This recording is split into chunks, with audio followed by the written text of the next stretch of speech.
Well, g'day everybody. So there's a few people hanging out on this latest weather analysis and update for STERNA coming in, and hopefully it's working. Hopefully Jane's just coming to check out the bits. She didn't like being on screen, so I've hidden her behind me. But anyway, just want to make sure it's all working. And they're certainly not making fast progress, but we'll go through all of that and look at where it's translated is, and also Explorer heading into the middle of a high. Not a lot of tweaks. There's only 3 boats out there, and anyway, we'll go straight into the tracker, I think. And if we've got this correct, you're now going to see the tracker. Yes, that's the tracker there. So now I've got to get onto it here. I'm looking out the window at the moment, and people are actually sailing. The weather here now is quite cool. I mean, good. There's actually been some sunshine, so there's a lot of boats coming out this Saturday.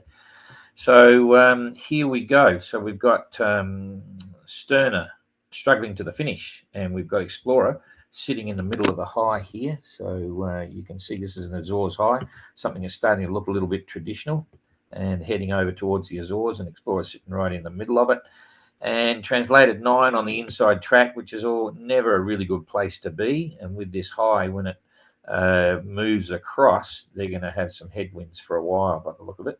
Normally, if they were sailing up from Punta, they'd be coming through the middle of the Azores here or something, following the track, but they're committed to being on the eastern side of the course, because they started from Madeira just down here, and now they'll wear the headwinds of that for a few days at least. But they still are in a position, if it goes light towards the end, they can actually motor. They're outside the rankings for this particular leg, so it means they can use their satellite communications for getting weather updates and so on, make the most of it, and also use their motor if they ever get becalmed and things like that. So targeting a May the 4th arrival. As for Explorer, we'll just have to wait and see. We've booked our accommodation here now through to the 9th of May, and we'll have to wait and see if they can get in by the 9th. Maybe not by the look, but we'll play that out as it goes. So I'll pick it up now, and we'll have a look at what Explorer's doing. They've come over onto what's that? Maybe starboard or port, I'm not quite sure. Anyway, there's very little wind. They've been doing 0.9 of a knots for the previous 4 hours. Now they're doing 2, and the high will be going to the east, so eventually they'll get breezes coming across. So 2 knots, but they've managed 34 miles in the last 24 hours. Still 1,560 miles to go. Normally that'd be a week and a half, but it's Explorer, and they're in the middle of a high now. So it could be another couple of weeks at least yet. And they've got 1 last bottle of gas, which should be more than enough to keep them cooking all their lovely cakes and sponges and scones and things like that. And translated 9, doing 6 knots, hard on the breeze. It's a bit solid there as well. So they're probably getting, sort of high 20s, gusting even higher, and it looks like it's going to blow a little bit harder still. 178 mile day, pretty good, and they've got 970 miles to go to the finish, so could easily make the 4th at this stage. So the weather going forward a couple of days, let's just push it forward till tomorrow, so to the 28th. There it is there, near enough. And you'll see Explorer's going to get a favourable breeze. So finally they'll be on the up, and as it goes across, it should hold that for a few days. So hopefully we'll see them start to hoot towards the finish line and get back on course on the run line and stay there no matter what they get, or stay in touch with it. And then it's pretty much straight course all the way. For translated, that big puff goes through in the next 24 hours, and then they've just got direct headwinds, so they'll be tacking back and forwards. So that's day 1. And then day 2, if we go into the 29th, so that's a bit 2.5 maybe, it starts to swing. So pretty quickly they'll be on port tack, heading straight up, and Explorer will have light winds as these 2 centres start to join together, and probably still slow going. So not so good. And just for the hell of it, we'll go on to day 3, and again the light weather is going to follow Explorer, so they won't be moving any really fast. But translated will come roaring up here and be on the port close reaching on port tack. So they'll have a couple of fast days there. So all good. Now we'll head down towards Sterner and see what we reckon. Bring the weather back to today, build it up to their position. I've got Windy on standby, but I compared them this morning and they're looking very similar. But maybe I'll give you a better definition and still go to Windy because we've got plenty of time. There'll only be Sterner fans watching probably after we've got through the other two. So you can see they've had very little wind. It's taken them, in fact, what are they doing at the moment? 5.5, that's okay. Did 57 miles in the last 24 hours because they were over here tacking close inshore. You would have seen, tacked around. They basically parked during the night, which we predicted yesterday. But the forecast, the weather forecast has actually changed quite dramatically in the last 24 hours. So you'll see what's going to happen in a minute. So they've currently technically got 65 miles to the finish. It's now 1 o'clock in the afternoon. So if they made 5.5 knots in a straight line, then that's about 12 hours or so. So they could be in early hours of the morning, but I'm not sure that's going to happen straight away. They've got to tack a little bit more. And I'll pick it up here and see if we can get the same graphic here of what's likely to be the real case sailing in towards the finish. So this is where they're going to go around here, but they've got to get it happening, and the tide's just turning.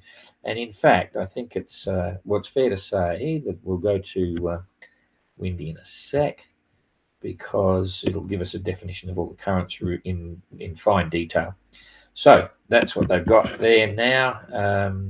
You can see a northeasterly breeze, not too strong, but they're moving at 5 knots at the moment. And on that tack, if the wind held, they'll get around the point here.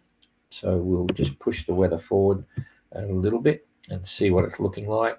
Boom, boom. Light winds. It's getting lighter, but it is swinging a little bit to the north. And it's showing the wind. So I'll go back one here. So at 4:30 this afternoon, which is that'll be 5:30 local time, the wind has got lighter, but it's swung to the northeast, and that means they'll hold port tack. They can get around on that. They won't have to tack again. So that's at 5 o'clock. And then if we go through to 8:30 tonight, you can see it's coming from the north, and it's actually increased. So that'll allow them to pick up speed. So if anything, I'd say they'll probably hold. They'll lose a little bit. They'll slow down maybe in the next 4 hours, but then they'll hold their own. So let's say they're doing 4 knots. 5 fours are 20, so there's 20 miles they've got. And then in the next 4 knots, they'll be easily up to 6 knots. The next 4 hours, rather, they'll be up to 6 knots. 6 fours, 24. So in 44, they'll get 44 miles possibly on this. And that's by 8 o'clock. They're only 65 miles out. So all of a sudden, because of this change in forecast, it's looking quite interesting, to say the least. And what I'm going to do now is just do a couple of distances here to show you what that really means. If we've got 20 miles to the headland there, and we've got another 20 miles over here, so it's 20 and 20. Okay, just remember that to get to the next headland, and then probably about another 20, so to get to the entrance of the Solent. Remember, 20, 20, 20, and currently they're right about there. And the reason I've got you to that point is we'll go now to Windy, and we can get some statistics, some real numbers. This will be a bit boring for some. So if that's the case, you're welcome to go and have a cup of coffee. So, okay. So now you're on Windy. You're looking at Windy. And I'm now going to get on to my Windy, which is, jeepers, where is it? Yeah. There it is. Okay.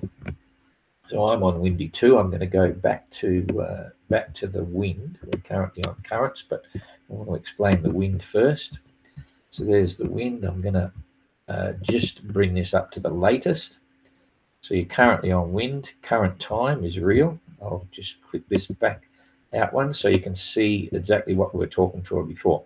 So at the moment, they're around about here. Okay. And remember, it was 20 miles to this headland, 20 miles to that one, and 20 miles to the entrance of the Solent, which is over here. I'll leave it on that scale. So this is showing Saturday at 1 o'clock local time. And it's not what we're seeing for the last 4 hours on the current tracker, but this weather would be reasonably accurate. So they're still tacking to windward. There's still a bit of a windward breeze there. And if I click this through hourly, you'll see we've got 7 knot easterly, 7 knot easterly, and then here it goes light. You can see the wind dropping off, the same as it showed on the tracker. Okay, so they're still going to be pushing to windward in very light winds. By that stage, they'll be over here. It's going back to 5. So that gives them 4 hours. Here we go until 5 o'clock local time. And we said 4 hours going slow. They're doing 4 knots. So, they might just make it to this headland by then, somewhere in here after 4 hours. Okay. And then if we keep going through, you can see the wind. This is at 7 o'clock tonight. So from 5 till 7, the wind is swinging around to a distinct east of north, which is great sailing. It's on the port beam, and they'll start to speed up. So that's suggesting that, the 10 knots from northerly, they'll be doing easily 6 knots. They'll easily do 6 knots. So 6 4s are 24. Okay, so even if they're doing 5.5 knots, they're probably going to be over here, starting at 7 o'clock, or 6 o'clock. So another 4 hours is 10 o'clock in the evening. They're going to be around about here somewhere. Okay, and let's just take that as a given. So there's the next 4 hours. They're going to be sitting around about here somewhere. It's still from the north, but so that's 10 o'clock, and then by the time we get over to 11 o'clock, the wind is increasing in strength, but it's not quite. It's going to be blowing right from where they want to go. So they're probably not going to make a direct course in there at that point. 19 knot forecast wind, gusting 25 knots. The sea will be reasonably flat because it's offshore. But they will be bouncing around. They'll be reefed down probably just a little bit, and they'll be holding as high as they can get, but they won't quite make the entrance on that because it's right where they want to go. They'll hold probably on port tack, and you'll see them come off in this direction, and then they'll do another short tack and back again. So it's going to be a bit more than 20 miles to get in there, but they'll be doing at least 5 knots going to windward. So I'm being conservative here. So that's going to be another 4 hours across here, 5 hours across there. So if it was 10 o'clock over here, that's 2 o'clock in the morning. You're going to see them around about the entrance, 2 or 3 o'clock in the morning, tomorrow morning, around about at the entrance. So what's going to happen then, there's midnight, okay, and the wind is pretty solid, wind gust-wise. Back to wind forecast, 18 knots, pretty solid. So sometime around 2 o'clock in the morning, they could be 2 or 3 o'clock in the morning, they could be there, okay. So then at about that time, you can see already the wind is swinging because this is sort of like the center of the system here. So on the other side of that trough, which they've just missed, you can see clearly the wind is blowing from the south, okay, but on this side of it, the wind's blowing from the north, and they've been sitting in this, and it's swinging. So as this moves across, the wind's going to swing around behind them a bit. So you can see now it's coming from west of north, but it's holding northerly in the channel here. And that should allow them still, if I build this up, just build this open, it should allow them to hold one tack, port tack straight through. They shouldn't be tacking here for 6, 7. By the time, then it's 6 o'clock, 7 o'clock, even if they're running behind schedule, right? Even if they're running behind schedule, the wind is now coming from the northwest, which is on the port quarter, just after the beam, and they'll start rocketing in. So I think everything is suggesting to me they're going to be there early, at 6 o'clock this morning. I was thinking that they were going to arrive somewhere late morning. Now I'm thinking it's going to be more like 7 o'clock, 8 o'clock, 9 o'clock ish on the line. So it's going to be sometime early morning, right? Because that's showing 7 o'clock local time. If I go to 10 o'clock local time, it's swung right around from it's absolutely west-northwest, right? Back here, which is from behind them, they'll take off. Now, what's the other influencing factor? Remember the currents and the tides. So let's just go back and see what that's going to do, because they're still running at 2.7, 2.7, even 3 knot, 2.7 or higher. Just coming down here. Where are we? Currents. We'll go currents. Okay, so now we need to come back and remember the timeline previously, just to see what we've got that's going to affect them. So they were planning to be, if I go back to real time now, most of the heavy current stream starts just off that first headland that they're going to get around in the next 4 hours. Okay, they should be around there, within 4 hours. And you can see, so now we get it up to 5 o'clock. There's 5 o'clock local. So as they get there, this current is going to be running at about 2.3 knots against them, regardless of the wind, which is light wind, so that you'll see them slow down. Right? This is the next bit of calculation with the currents. They'll slow down maybe if they're sailing at 5 knots. You'll see them sailing at 3 knots. But remembering there wasn't a lot of breeze there, then it's going to go light, and then it'll slowly come in. So that's a potential loss there. And it's fading away by 7 o'clock. And we said by 10 o'clock they'd be at this headland over here. So there's 7 o'clock and there's 9 o'clock. So between 8 and 9, they're going to pick up a 1 knot favourable current going with them. Now what this is doing is just cancelling out that head current that we saw before. So now you've got 2.3 knots. So if they were sailing at 5, you'll see them go 7, right? And that's going through to midnight. So that makes the current, in my mind, neutral, because you can see it's now dropped off to 0.3 by 1 o'clock in the morning. So that few hours of head current, few hours of nothing, it's back to normal. So at that point, we can forget the current, okay, 1 o'clock in the morning. And so now by 5 o'clock in the morning, by 4 or 5, the current's back again, right? So there's 4 o'clock in the morning, it's still running at 2 knots. That's going to affect them because remember they were coming down here and then tacking up again. When they tack straight up, they're going to be going sideways. So you'll see it on the graph coming out of this direction on the tracker, but in reality, they'll be sailing north, but just going sideways. So this is another negative. That's 4 o'clock. And then by the time you get to 7 o'clock, which was up here, they've got a 1 knot current going against them. So that's a negative. And then we go through to 9 o'clock. It's turned. So at 9 o'clock in the morning, it's going with them. So overall, I've built this picture in my head. I don't know whether you followed that the current is going to not help them at all. They're going to lose a little bit overall against their sailing time. So when I went through the first track talking about wind and sailing, I was suggesting it'll be early hours at 7 o'clock or something like that. I think now, having a look, that's going to be 9 o'clock, 10 o'clock. So we're back to where we started from. There's a whole matrix and a whole mix there. Hard to predict, but at least we've got weather, so we can be a bit more accurate. It's very hard when there's super light winds, and you never know where the forecast is exactly correct. But once the forecasting winds around 17 knots and things like that, you know there's a system. They've plotted it. The computer modelling is usually pretty right. So I would say, in summary, that Sterner is going to arrive somewhere between 7 o'clock in the morning and 10 o'clock in the morning. Okay, so it'll watch this space. Now, I know there's quite a few people coming out to see him, so I'll do another update sometime tonight, probably about 9 o'clock tonight. So if you should be finishing dinner by that time, although the Brits always have dinner at about 6, but at 9 o'clock local time tonight, I'll do another live update like this just on the forecast, just to give you an idea of what it's looking like before you go to bed and what to expect. And I know there'll be there's people coming from all over, and whether they go out in their boats and so on. So let's just talk about the weather. I'll blow this up. If you're coming out in a rib to see the team come in, first of all, I'll pick this up to show you what it's going to be like in the Solent at that sort of timeline. I'll push this up. Okay, I'll go one down so it holds with the normal colours. So let's go to 7 o'clock in the morning.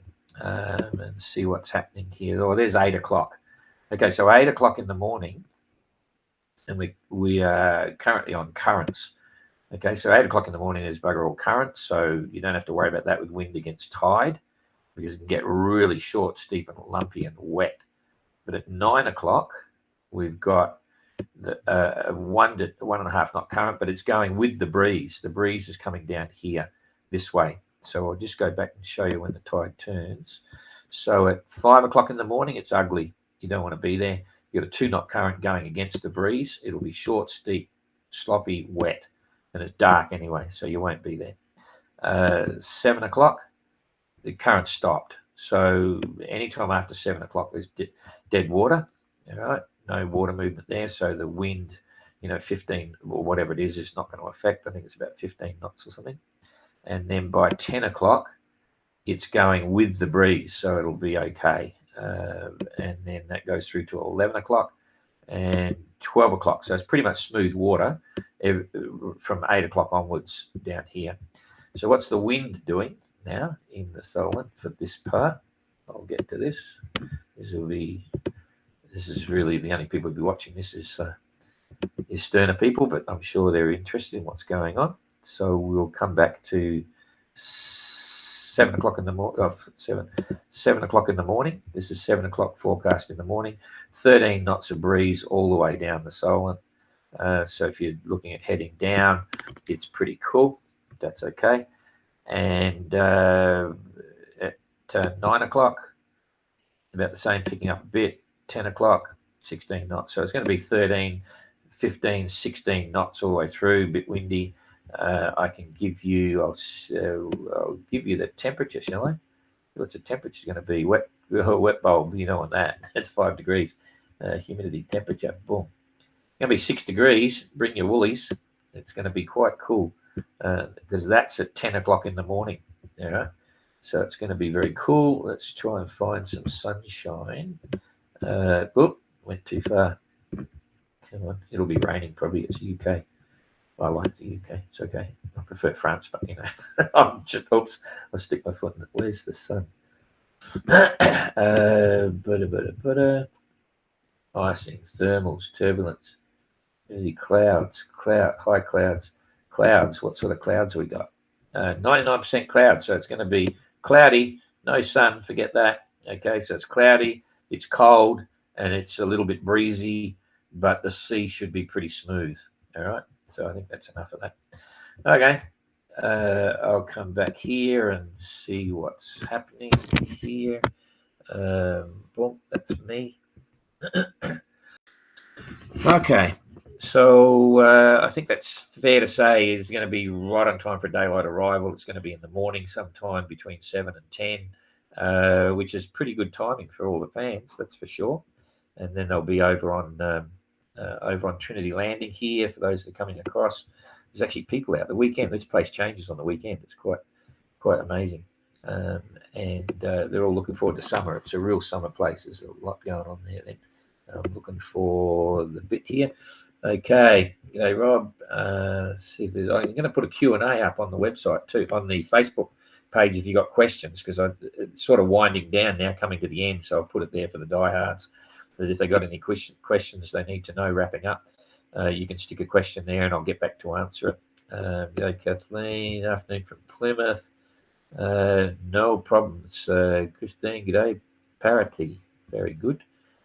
John, you had mentioned on the next OGR notice of race that an entrant can be disqualified if they disparage the OGR. Well, they could do, yeah. Will something similar be added to the notice of race, MGR and GGR? Yeah, we'll do a code of conduct and thing and a few other things, just to roll them down. But this one was completely different because there's so many people involved. 220 sailors plus all the support people and all sorts. GGR is a bit simpler.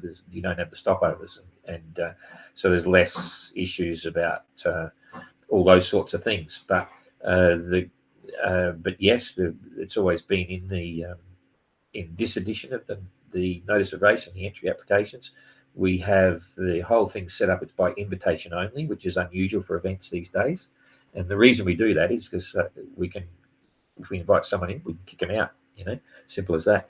If they're not playing the game, but everyone's been pretty good, and so that we didn't have to do that. And it also means that they either like the rules or they don't like the rules. If they don't like the rules, they go play someone else's game. And there's a backstory there that'll come out because the short version for you, the fans that are here following, we had a situation where 7 entrants just days before the start of the race were not planning to do the race, which is quite an interesting story. And in the end, they did. and now that it's over, in reflection, it all went really well. So, but all our events are quite unique, and they have unique challenges, and it's not for everyone. But the other interesting thing is, and it'll come out later on, but we've got right now 13 expressions of interest, serious expressions of interest from entrants for 2027. A lot thought they had to have a lot of those thought they had to have their boats before they could apply. That's now been clarified. You don't need to have a boat to apply to join an entry in the 27 OGR. So anyway, those 13 have been given an assurance of, we've reserved spots for them while they get organised. And I think it's 8 of those have already got their boats. So there's a lot of things going on in the background with OGR at the moment. It's very positive. So watch this space. Anyway, you're getting the inside run on that. We don't put that anywhere else. But those that come to the tracker always pick up little snippets. So all part of the fun. Now I've lost my cursor. Here it is. I'm still doing this on a pillow on my lap facing the window to get the light. So I can't use the mouse. No worries, Vivek. Roberto, hi, Don from Italy. I may miss if you already said, but what's the prize for the winner overall? Yeah, it's very impressive, but you'll have to wait until the prize giving to see what it is. And I may have mentioned it before, but I'm not sure whether I have. But we have a perpetual trophy, which is very impressive. We're really excited about it, and we're just hoping that it's finished before the prize giving. It's been months and months and months. It's a commission. It's a full commission, massive, fantastic trophy. So that's the deal there. That's a perpetual trophy that stays with your event forever, and then the winner. And okay, I'm going to give you another bit of inside information that no one else has ever heard before. And we won't be anywhere, but you'll get the inside, so you can start the rumours. For the first edition, this is the first edition of the OGR. So we've commissioned, along with the main trophy, a series of smaller ones, 30 centimetres high, and they will go to first, second, and third in IRC. As you know, we've mentioned this a lot, that we don't recognise an overall line honours winner for the OGR. We accept the fact that there is, that Penjuic was the fastest on the water. There's no question they took it for a thing, but we don't recognise that, and we're probably going to be one of the only events that ever doesn't recognise that. But the reason we don't is we want everyone to understand completely that there is only one winner of the OGR, and that's the IRC handicap winner, which means every boat that enters the IRC can potentially win the OGR. We don't want to confuse it with the bigger, and I'm not suggesting for a minute that Penjuic had the most money, but in most of the races, you look at Sydney Hobart, the overall line honours winner of a Sydney Hobart race is directly proportional to the size of the boat and the budget to put that boat in the event. So it becomes a money and speed race, big money, big speed, big boat, professional crew, boom, wacko, they win the race, rah, rah, rah. But the real winner, in the mind of most in sailing, is the one that gets it on handicap. So, James lost something here. So anyway, that's how it goes. So first, second, and third, only on the first edition of the OGR, will also receive a replica of the Master Trophy. In future editions, only the IRC winner of the OGR will receive a replica of the Perpetual Trophy. But this is the first one, and we thought, we might as well, give them a very impressive trophy as well. There's no money involved. There's no prize money in the OGR. People do it for love, not money. That's the long answer for a short question. So all will be revealed at the prize giving in Rome with translated, who are hosting the prize giving, which is fantastic of them, and they really understand what the OGR means, and we're looking forward to a great weekend. It's over 2 days. So people fly in on the Friday afternoon, have the official prize giving on the Friday night, and then on the Saturday night, we have a Saturday late at night, we have a big beach party at a very exclusive yacht club there on the beach in Italy, and then Sunday they all fly home. So big weekend. Not just Sterner fans, but the entire race watching to the very end. Good on you, Warren. Fantastic. Kathleen, did you talk about the second boat you acquired? Did I miss it? No, it's coming. I'm very excited. We're just sorting out surveys and stuff. But if I said to you a word, I'll give you a hint for those that really want to know. I posted a picture of the exact same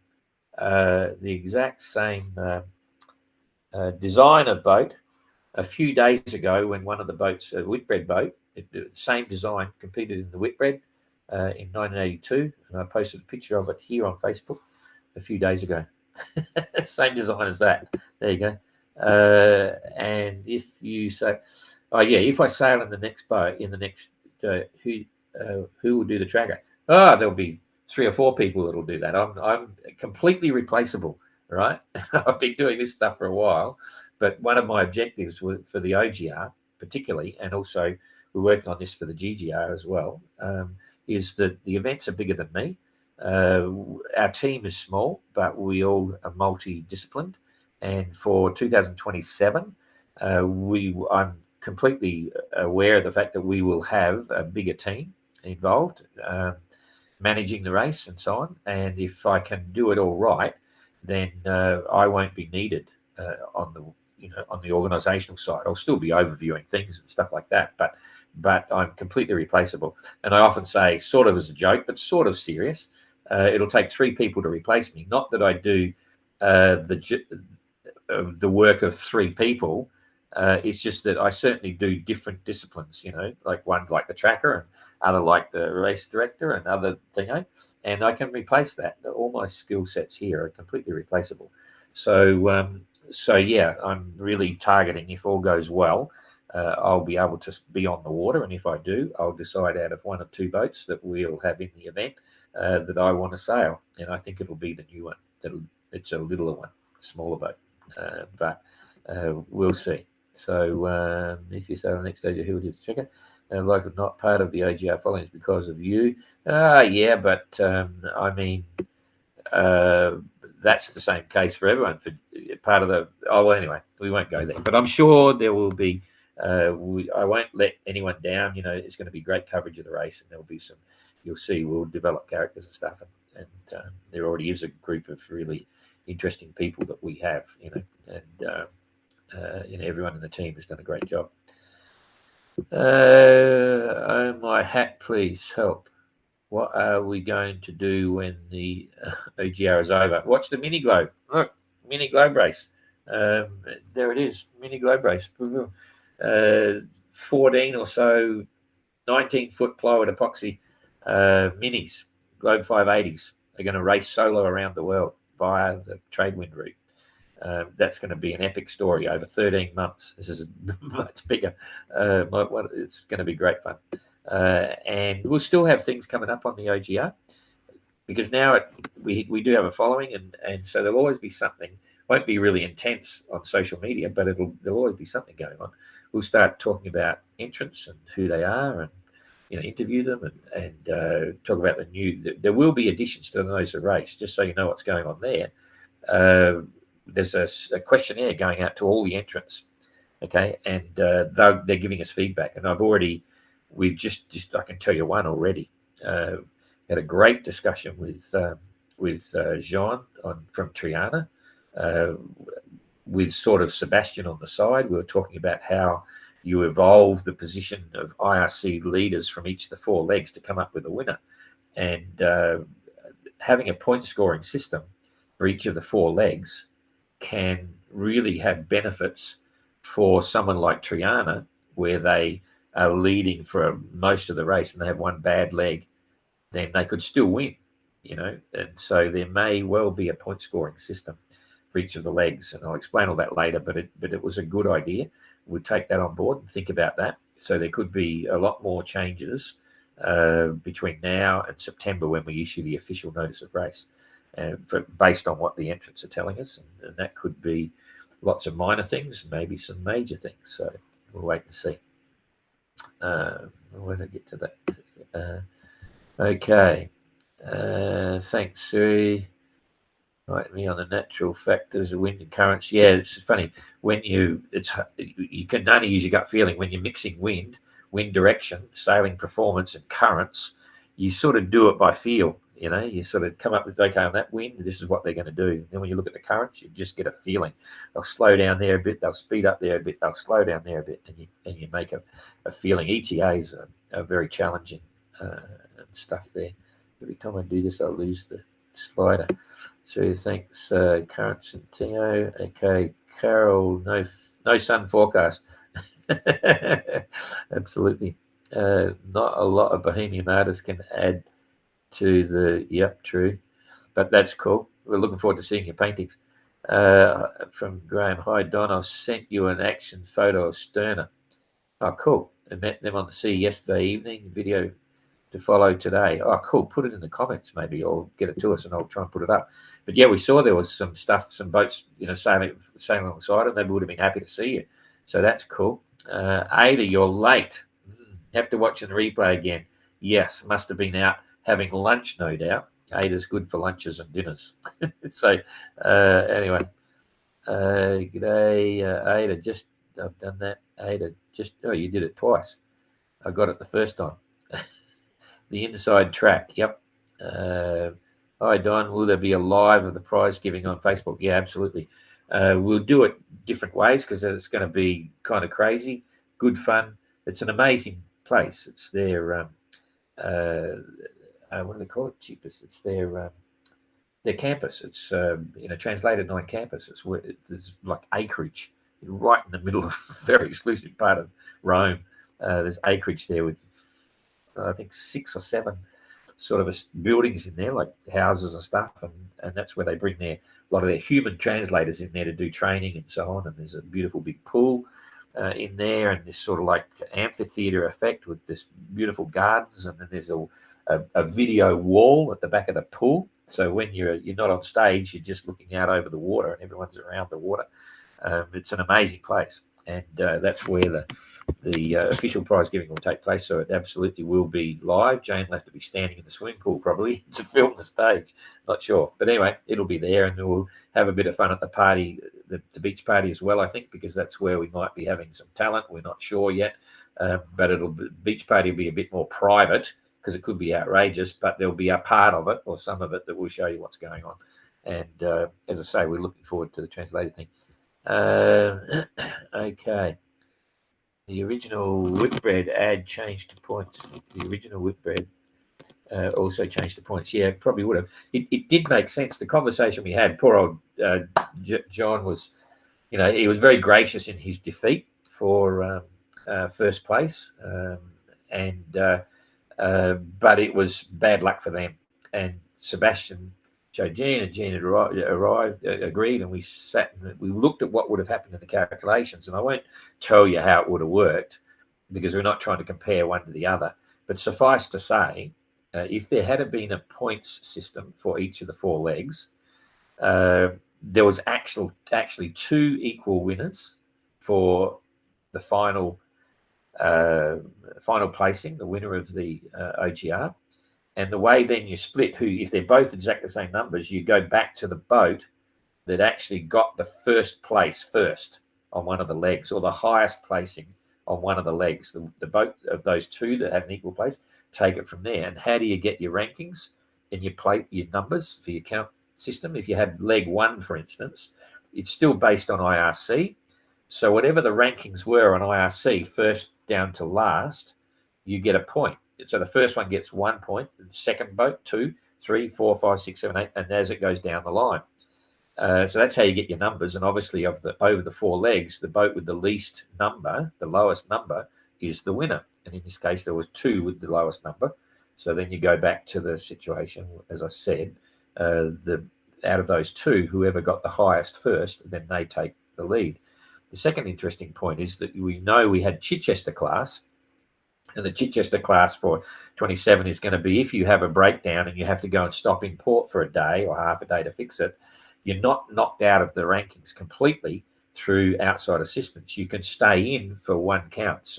But you'll face a delayed penalty. But you're still in the race for the rest of the race. You're knocked right out. You're not knocked out. And that plays into the point system as well, because anyone who then, if they had another problem in Chichester, then they're technically out of the rankings for that leg. So what happens to that person is they go to the bottom of the list on that leg and they get one extra number added, but they're still in the race overall. So it's actually very clever, and a lot of events use it. We'd never thought about it. I had thought about it a long time ago, and I said, I don't want to get it complicated. I want to keep it simple so people can understand the handicapping system, that's the handicap winner. The beauty of this is that if nothing else, we don't have to explain to non-sailors all about the IRC handicapping too much. We just say, look, this is where they are. This is what they've won for that leg. Here's the number count.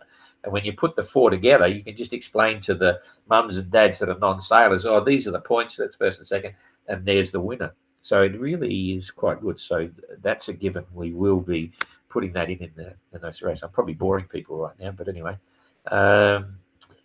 Great. Look forward to it. Yep, cool. I think we're done. I lost the thing over there. Okay, that's it. So another 40 minutes of waffle. That was for Sterner. Anyway, see you later. And we look forward to seeing him come in sometime tomorrow morning. It's going to be great.